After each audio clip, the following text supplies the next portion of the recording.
Steve's awesome.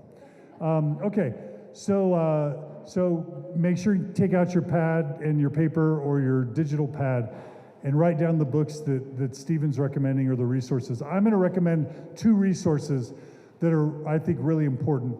And in the first case, I don't mean to be self-referential, but there's a podcast called The Gift of the Mormon Faith Crisis. You can go to mormonfaithcrisis.com. And just to tell you about that, Margie and I, I was doing coaching for a long time. Margie is still a coach.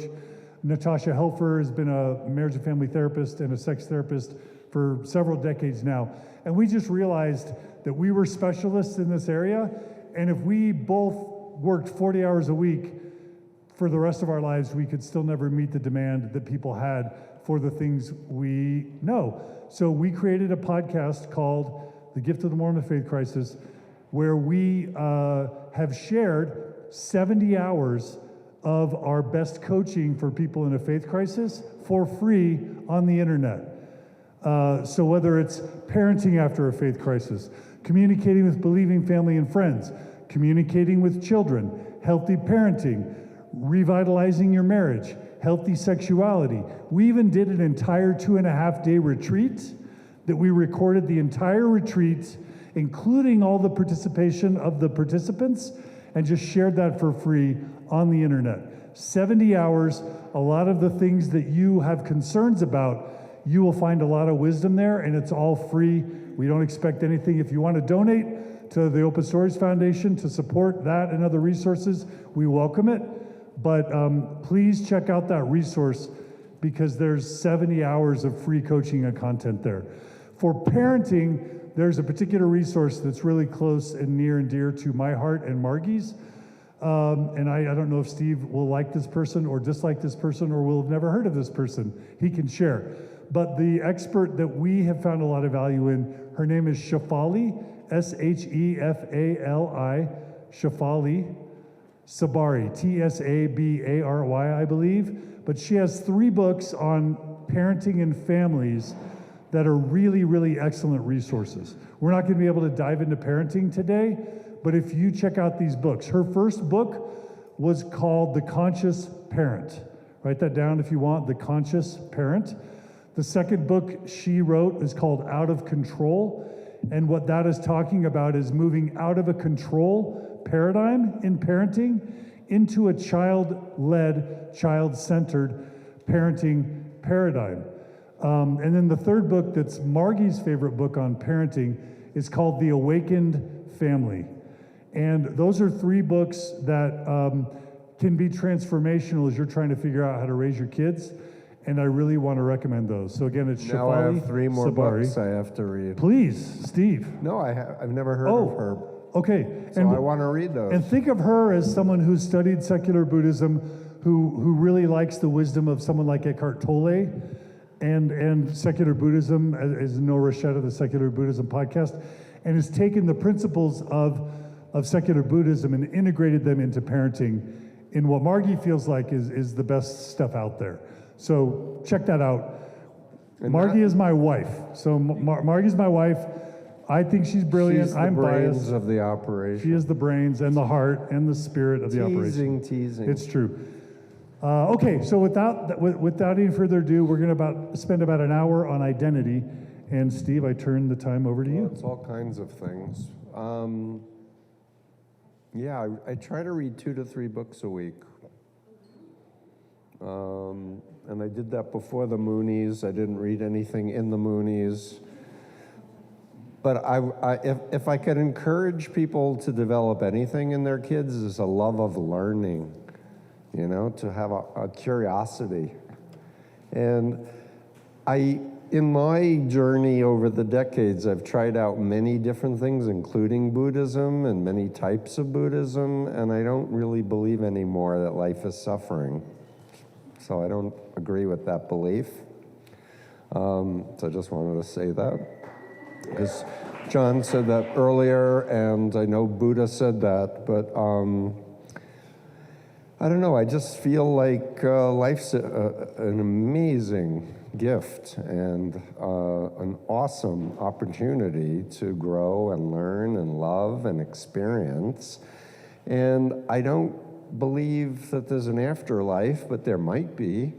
But if there is an afterlife, I think the quality of our life now is going to dictate our quality of life then. So if we're in shithole hell here, we're going to be in shithole hell later.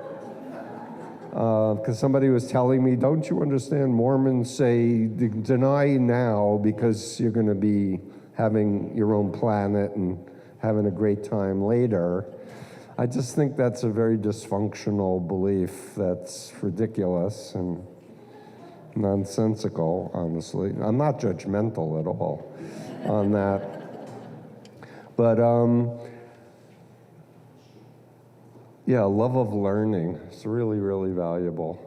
So I'm going to talk about identity, but I want to talk about a few other key things that I think will help with this process of being and being true to yourself and figuring out what your self is, or your authentic self. So one of the most powerful things I learned, and it was back about a year after I got out of the Moonies, was a process called modeling. Have you ever heard of modeling? A couple of nods. So I was first exposed to it in 1977. I was in summer school at Yale. I wanted to be a student of Dr. Lifton, and I was in a psychology class with a professor, his name was Robert Abelson, who first taught me about modeling. And I said, what is it? And he said, well, we're trying to figure out how humans are human so we can make computers that think and do more things like humans do. And he talked about his groundbreaking work on scripting. This is, it has evolved in computer coding, scripting. But, he taught me this notion that we do a lot of things on automatic pilot. And, for example, we go to a restaurant, we typically wait to be seated, or we seat ourselves, and then we look for a menu. There's like a sequence of expected things that are kind of automated. And so much of our lives are unconscious or automated without us thinking about it. So what do I want to say about modeling? So the most valuable thing about modeling, and it's the basis for all of my books, for anyone who's read my books, is if you think about a model of excellence and you compare it with a model of dysfunction or a model of not as goodism, that's not a real word, but mediocrity, or if you start to identify what are the key variables that make this excellent versus not, poor, like what makes a great tennis player versus a mediocre tennis player. You can break the game down into everything from how you hold the racket, to your foot positioning, to what happens inside your mind when you're playing. Your internal dialogue, your visualization of where you want to hit the ball. There's so many different variables, but if you can identify the key variables and you hone in on those variables, you can move most of the time from dysfunction or mediocrity to pretty darn good. You may not be champion, but pretty darn good at anything. And much of my work, because I was exposed to this so early on, I really wanted to understand, how did the Moonies do what they did? And what worked and what didn't work? When I was out recruiting, what worked and what didn't work? And then I wanted to understand social psychology mechanisms and try to put labels to the techniques. So I was unpacking, my lived experience, as Dr. Lifton encouraged me to do. So what else did I want to say about modeling? So when I was interviewing people who got into different mind control cults and got out of them, I was very curious, like, what was it that got you in? And what was it that helped you wake up and get out? And I started to see patterns. And so my work is based on patterns, but it's not necessarily your individual pattern, but just the patterns I've already been exposed to. But there's some value in hearing about other patterns, like how did they get in, what were the most important things. And as I was helping people to reevaluate and exit, how they got in often gave me clues for what they most needed to get out, to help themselves get out. Over the decades, what I've come to understand is that my best work is really helping people to take control of their own minds and counsel themselves out, really, instead of me doing it.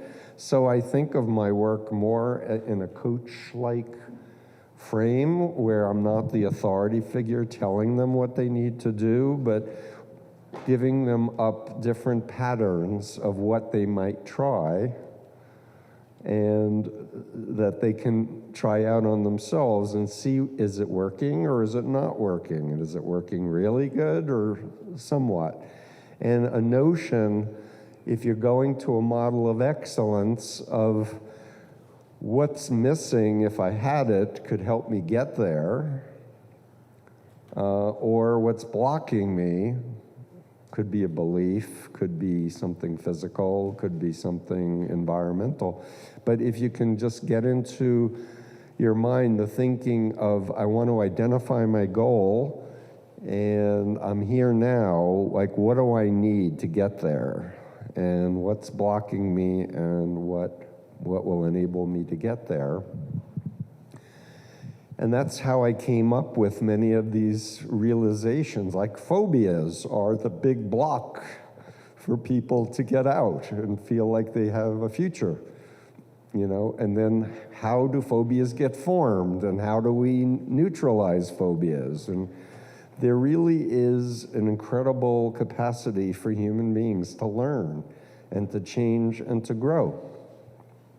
When I first started doing this work for decades, the first 2 decades, there was a belief that you couldn't grow new brain cells. And, like if you got drunk a lot, your brain cells died and you just have fewer brain cells.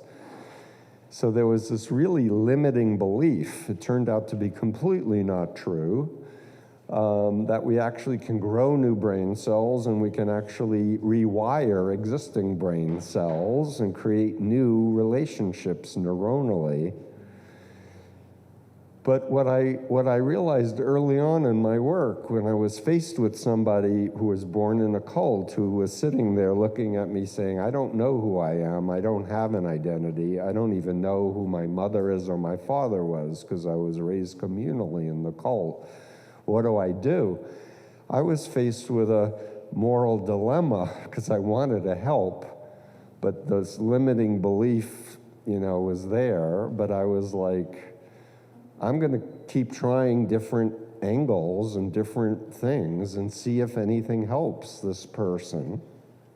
And pretty quickly, they taught me what worked. And what worked is deciding who you wanted to be and becoming it.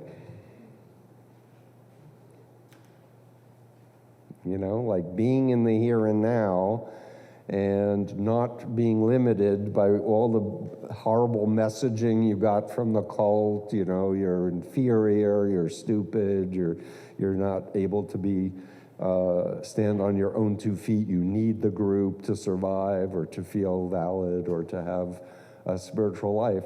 So what I'm trying to convey is that if you believe you're stuck forever, you're going to be stuck forever.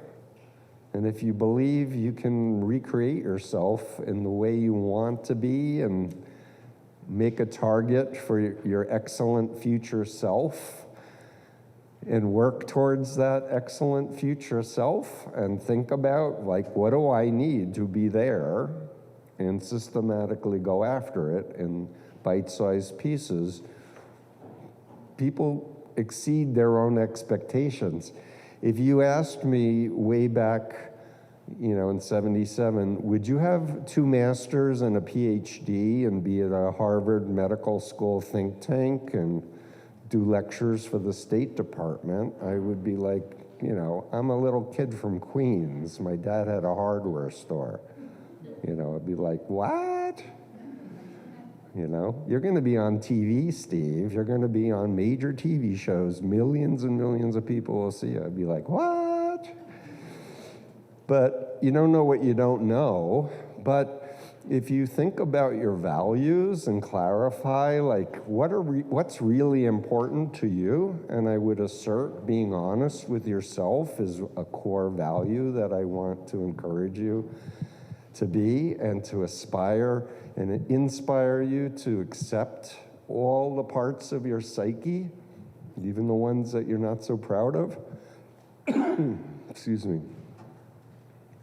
You're going to be setting a foundation for a healthy future sense of self.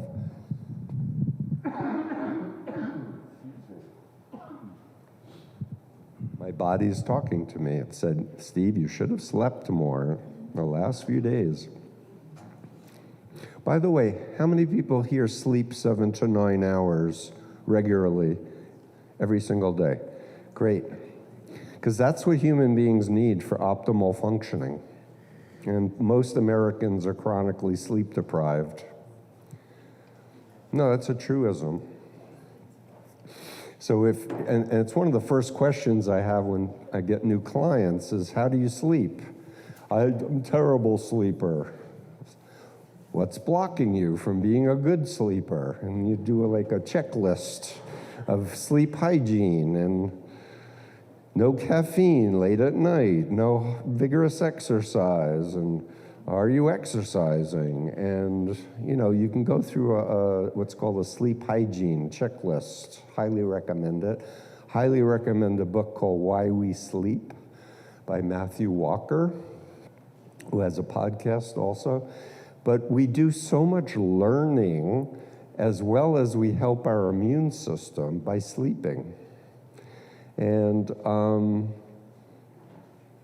turn off your cell phones at least an hour before you get into bed, and reclaim your space.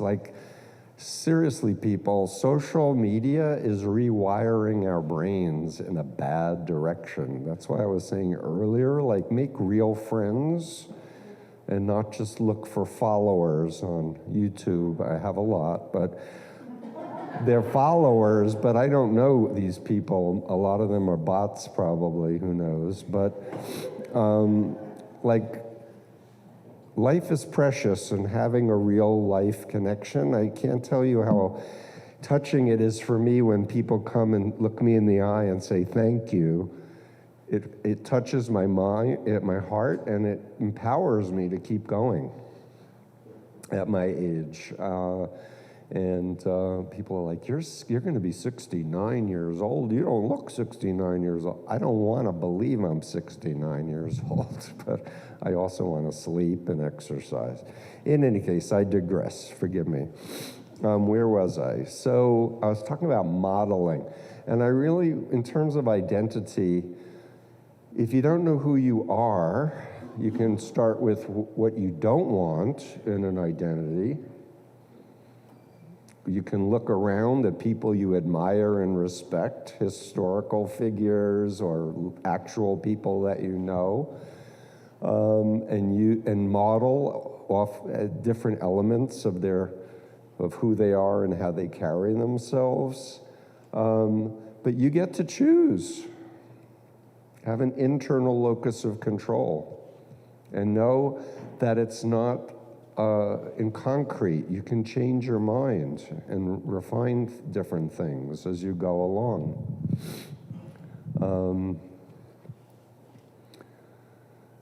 What else do I want to say? So, in the last 10 years, I was taught to do attachment repair by my teacher, Daniel Brown, this forensic psychologist. Unfortunately, he passed away from colon cancer recently. He was a Tibetan Buddhist teacher and translator of Tibetan Buddhism. But anyway, he came up with the therapeutic intervention to aid us to reparent ourselves, and I want to share the techniques with you. And essentially, it's a process by which you are asked to go back in time to the younger you, to a traumatic experience with your parents, and ask yourself, if I had the ideal mother and the ideal father uniquely suited to my personality, what would I have wanted them to say or do?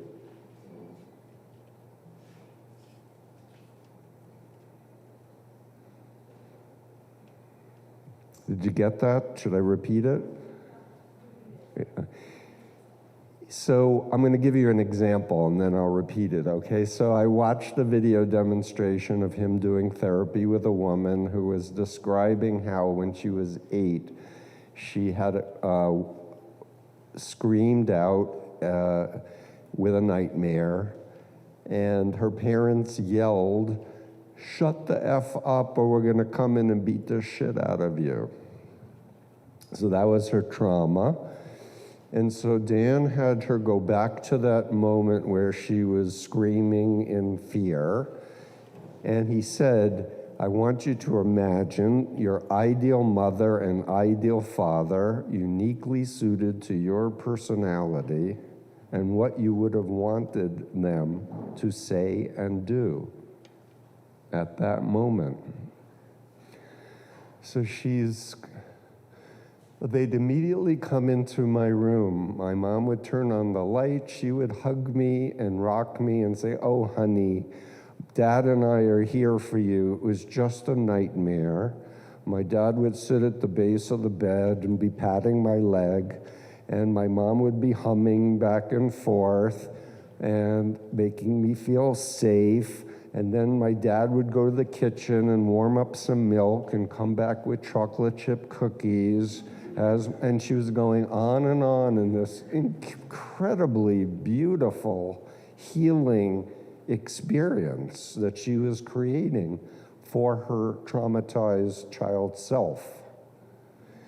And by doing that, she was rewiring this traumatic memory of abuse and neglect and putting in its place love and safety and security. And I know I was crying when I watched the video because it was so beautiful. But the key is, and I've done this with clients, the key is that she woke up and she knew what had actually happened historically. It's not like she was forgetting that she had actually been traumatized.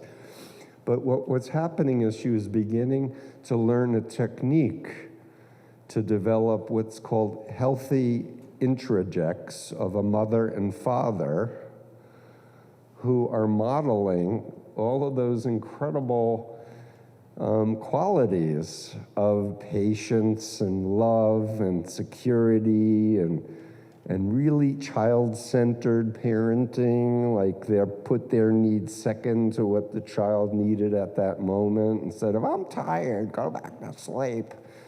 "No, honey, we're here for you. I'll be with you in a minute, sir."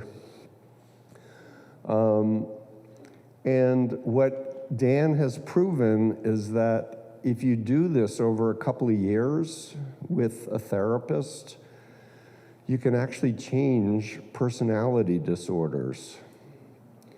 Now, for the first 25 years of my training, personality disorders, you couldn't fix them. They were immutable and unfixable.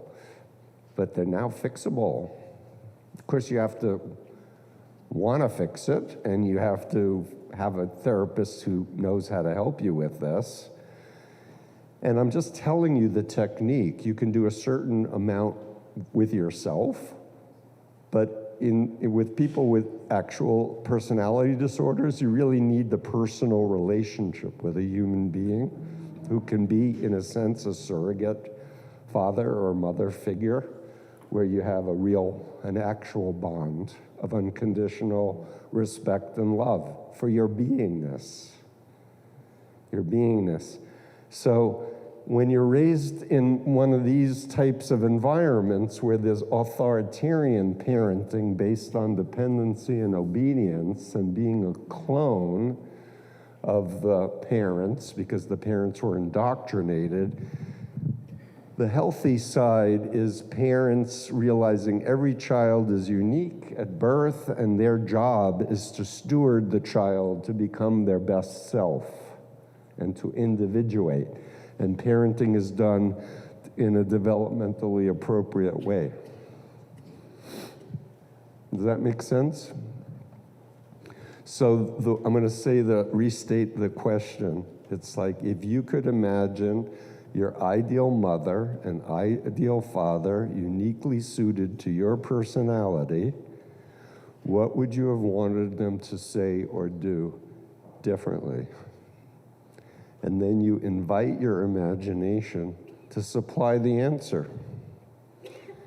And I've yet to encounter anyone that instantly couldn't supply what they would have wanted them to say or do in the situation. So I'm going to call, John, can we use a microphone? This gentleman with the cap and then this woman with the brown, second. Thanks. Just a brief question. That experience in imagining, is how important is it that it's an associative or dissociative experience? Good question. It's very important. What I didn't say is that Dan would teach the person how to go into trance, to go inside first, and so it was an associational. She was going back in her body, back to the trauma, and putting the healing rewiring in there. So that's a critically important question. Thank you for asking it. Did everyone understand that question? That was very astute. Thank you for asking that. Go ahead. Yeah, I was actually going to say that. So I'm a therapist as well, and you were smiling while I was talking. Yes, because I've really seen that happen with my clients, and I'm glad you clarified that it is an associative experience where it's not a dissociative observing the self doing it, but you're actually in that place. And I do get pushback at times from my clients because I think as well from the conditioning, in a religious context, everything is so concrete. It's black and white. Mm-hmm. But when they are allowed to create a sense of safety in their environment and know they're with a safe person, a person really can connect to this core in themselves, and they naturally know what they need to feel better and to say. We naturally know what we need if we can just open up, take away the limiting beliefs that have been conditioned into us, and really be in our bodies and tune in. We all want to feel love. We all want to feel safe. We all want to feel meaning and connection. Like those are universal human. Can I say one more thing about that? Of course. So, and again, this is the shift from taking it from an intellectual experience, because again, religion and doing your daily checklist is a very cognitive process. It's almost like there's a cutoff from our feelings. There is. Yeah, and dissociation. And so this is an experience where you're reintegrating the body and the mind and the heart again. And it is powerful. So I just wanted to attest to that. Yeah, it works. That's the other thing, is like people can make claims about different techniques and strategies, but the issue is, does it actually provide proof that it really works, because then it becomes self-reinforcing, because it feels so good to be loved. And I want to share a personal story. So my father, God bless him, had a father who was an alcoholic and pretty abusive with him, very perfectionistic. And my father was the eldest of 3, and his version of being a good parent was not doing what was done to him. So he didn't drink, and he was never violent. But he didn't know how to hug, and he didn't know how to say, I love you, until in his 60s and 70s, and it took some help from his son to do some modeling with him. But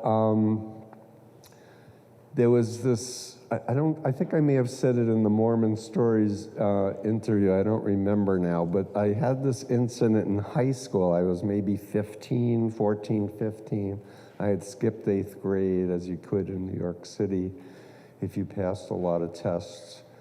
And I had gotten a 97 out of 100 on a statewide Regents, and one other person in the state got a 97. No one got higher, and I was told most of the state flunked. And I'm gonna get emotional. I was so proud. And I said, I got a 97. And he was like, what happened to the 3 points? And I hated him for years until I started learning psychology and doing processes like this. And I had to get to the point of realizing my father was doing the best he could with what he was given as a child. Nobody taught him how to be a father, and that if he had had a healthy mother and a healthy father, he would have probably responded the way I would have wanted him to do. So I got off the anger at him to look at the social context, to cite this young man's wise comment before. And then I imagined if I had the ideal mother and the ideal father and what my father should have, could have, he would have said, wow, give me a hug. Let's go for ice cream. Like, that's what I wanted. But once I did it, I got what I needed. It really was great.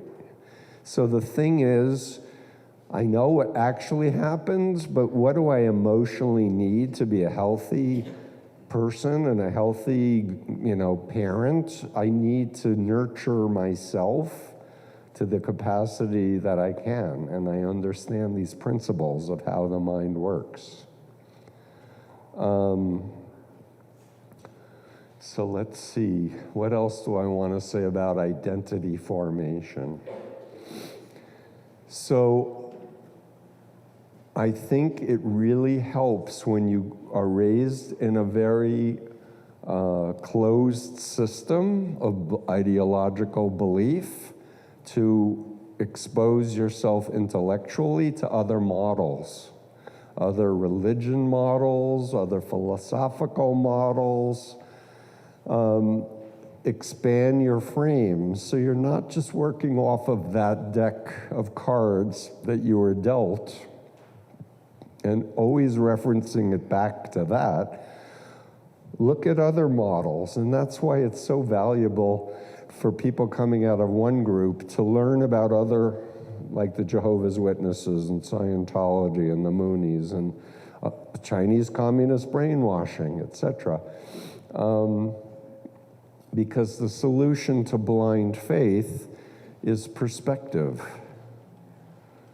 right?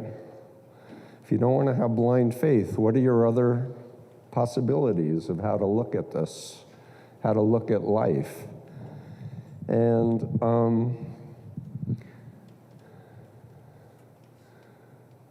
so I don't remember how old I was, but I remember someone telling me a story, and I have no idea if it's true. But I remember somebody saying that they heard from the secretary to Albert Einstein that he was once asked, what's the most important question he's ever considered? And his answer was, is the universe a friendly place? Has anyone heard that? But I learned that really, really early on. I was like, that's a really interesting question. Is the universe? Because arbitrarily, if I say no, then I walk around in fear and paranoia. Life is suffering, life sucks. But if I choose the universe as a friendly place, then I get to have friends, I get to have love, all kinds of possibilities. And in the absence of any absolute delineation of what the universe is, I choose to believe the universe is friendly. You know, that's what I did inside myself.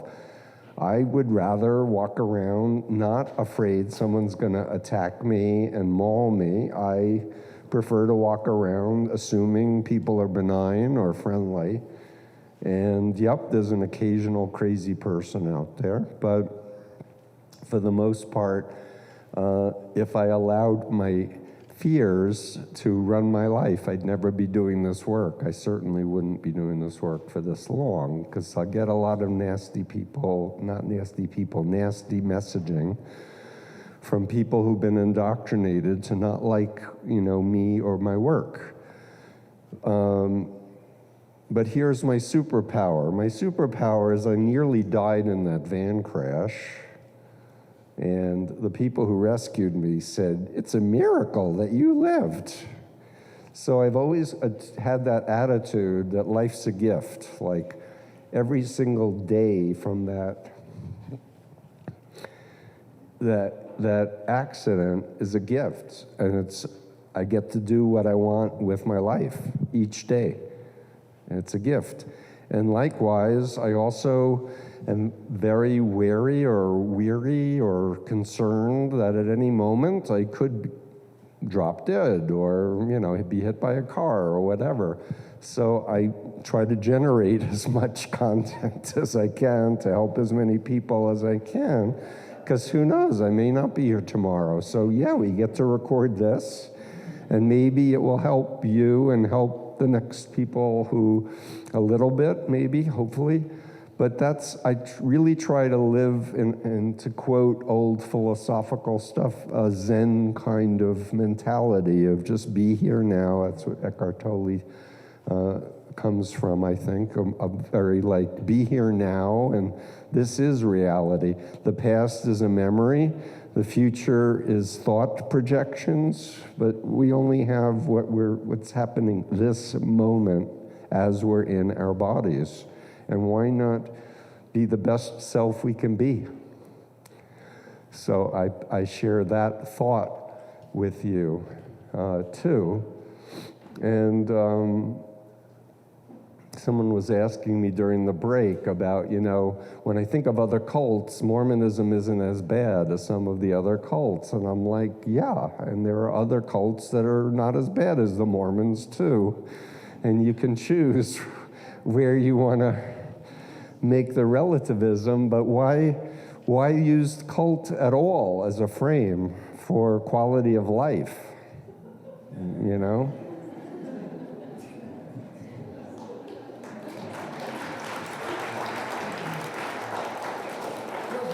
Okay, let's do two quick things, and then I think we're going to switch to the next topic. Okay. Yes, or no? Is it okay if I jump in here? Take it, yeah. Take it. Totally. There it is. I was just going to make a comment. You were talking about the reparenting and the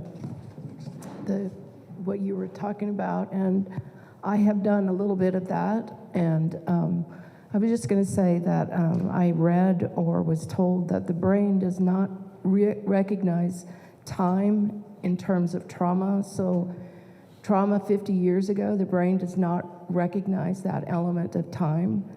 So I just thought that kind of went along with what you were trying to portray with reparenting, which is actually a lot of work, or I've tried it. It was a lot of work for me. Yeah, so Has everyone heard of Thinking Fast and Slow? The Nobel Prize winning book by behavioral, well, he was called a behavioral economist at the time, but he was a psychologist. He's still alive. Daniel Kahneman and Amos Tversky. Anyway, so very quickly, they talk about System 1, thinking of the brain, and System 2. System 1 is our unconscious, and we operate off of scripts unconsciously that go really fast. I'm going to keep it short. And then System 2 is where we're analyzing and discriminating, and it's slower and it's harder. But most of human activity is done on automatic pilot. And what I'm trying to say is that if we consciously decide to rewire our unconscious scripts and experiences, we will. Because it works. I mean, but if you believe that you can't rewire the brain, then you won't be able to rewire the brain. But I'm telling you, it works. And so that's another thing think about what you want in terms of your identity and what might be blocking you. And it could be limiting beliefs. And it could be phobias. It could be other people in your world, giving you negative messaging. But you can choose whose voice you amplify in terms of what comes in. And you want to really own your experience of being a human being. And you have intrinsic value. I want to say this especially to women. You are every bit as worthy as men. And for trans and gender, different genders, trans, gay, whatever, you are worthy. You're a human being. Be in your bodies and be your best selves and help others and make you feel better too.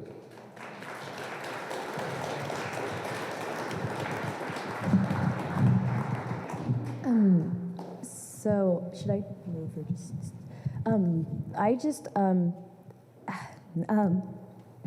In February I had 3 strokes, and I'm kind of miraculously recovered to this point.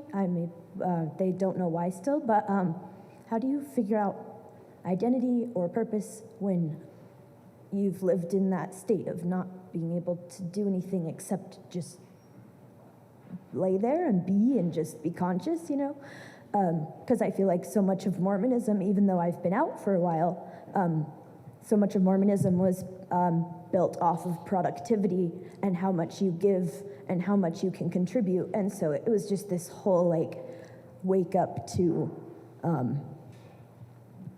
who am I if I can't contribute, and if everyone else has to contribute to even take care of me.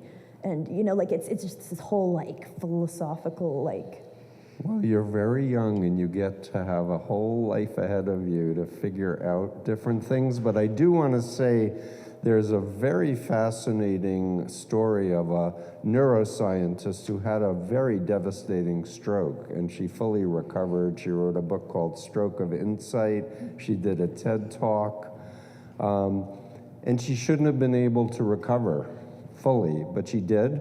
And I have a new friend, a psychiatrist, who wrote a book, Cured. I did an interview with him on my podcast, The Influence Continuum. And he spent 19 years studying people who were given terminal cancer diagnoses, documented, didn't get treatment, and got cured. And he became fascinated at how is it possible that people could get better when science said they should die. And we have the capacity, if we sleep and eat and exercise and reduce stress and extreme cortisol levels and find meaningful work, our body and our unconscious wants to heal itself. It's really an amazing thing to be a human being. So, all I can say is you have a gift, you're very bright, and you know, get excited and curious about how you want to spend your time and energy in this journey. Thank you. I feel like it's almost, my mind's like doesn't care about recovering a ton as much as it is just kind of curious about, like, it sucked, but it also was like, I just care about like feeling, you know, like experiencing life more than I care about, you know, it's kind of more of just like a nothing matters, so I get to create what matters, you know, type of a Love it. vibe, but yeah. I love it. I have one more quick thing, and I worked with this young man in the Moonies maybe 35 years ago, and very shortly, I'll just say he was a champion surfer. He got recruited in the Moonies, spent several years in the Moonies, got out, and like, I could spend time teaching him about lifting and everything else, but I was like, go surfing. Surf as much as you need. When you're ready, you can fill your head with what you need to know intellectually. So do what feels the most you. The rest will follow. Can we give Steve a hand? Thanks, Steve.